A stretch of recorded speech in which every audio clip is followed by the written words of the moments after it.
ദൈവം നിങ്ങളെ സ്നേഹിക്കുന്നു എന്ന് പറയുന്നതിന്റെ കാരണം എന്തെന്ന് ചോദിച്ചാൽ, ഒരൊറ്റ പ്രപഞ്ചമേ ഉള്ളൂ എന്നുള്ള നിലയിൽ പറഞ്ഞുകൊണ്ടിരുന്ന ഒരു കാലഘട്ടത്തിൽ നിന്ന് വ്യത്യസ്തമായി ഇന്ന് മൾട്ടിപ്പിൾ യൂണിവേഴ്സ് എന്നുള്ള കോൺസെപ്റ്റിലോട്ട് മൾട്ടിവേഴ്സ് എന്നുള്ള നിലയിൽ എത്തിച്ചേർന്ന് വന്നിരിക്കുമ്പോൾ, അതിൽ 2 ട്രില്യൺ ഗാലക്സികൾ ഉള്ളതിൽ ഒരു ഗാലക്സി മാത്രമാണ് മിൽക്കി വേ.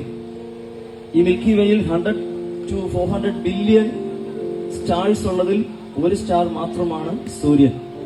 ആ സൂര്യന്റെ ചുറ്റുമുള്ള 8 പ്ലാനറ്റ്സിൽ അതിൽ ഒന്ന് മാത്രമാണ് നമ്മൾ താമസിക്കുന്ന ഈ ഭൂമി.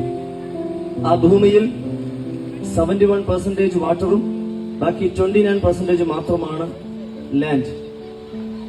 അതിൽ നിന്ന് അതിനെ 7 ഭൂഖണ്ഡങ്ങളായി തിരിച്ചിരിക്കുമ്പോൾ ആ 7 ഭൂഖണ്ഡങ്ങളിൽ 195 രാജ്യങ്ങൾ.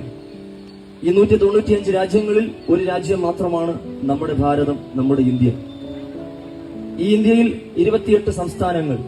അതിലൊന്നാണ് നമ്മുടെ ഈ ദൈവത്തിന്റെ സ്വന്തം നാടെന്നറിയപ്പെടുന്ന കേരളം. ഈ കേരളത്തിൽ 14 ജില്ലകൾ. അതിൽ തെക്കേ ഭാഗത്തുള്ളതാണ് നമ്മുടെ ഈ തിരുവനന്തപുരം. ഈ തിരുവനന്തപുരം ജില്ലയിൽ കാട്ടാക്കടയിൽ ഈ ഉറിയാക്കോട് എന്ന് പറയുന്ന ഈ സ്ഥലത്ത് താമസിക്കുന്ന ഒരു വ്യക്തിയെ ദൈവം സ്നേഹിക്കുന്നു എന്ന് പറയുന്നുണ്ടെങ്കിൽ അതിന്റെ അർത്ഥം യു ആർ സ്പെഷ്യൽ, നിങ്ങൾ പ്രത്യേകതയുള്ളവർ എന്ന് തന്നെയാണ്.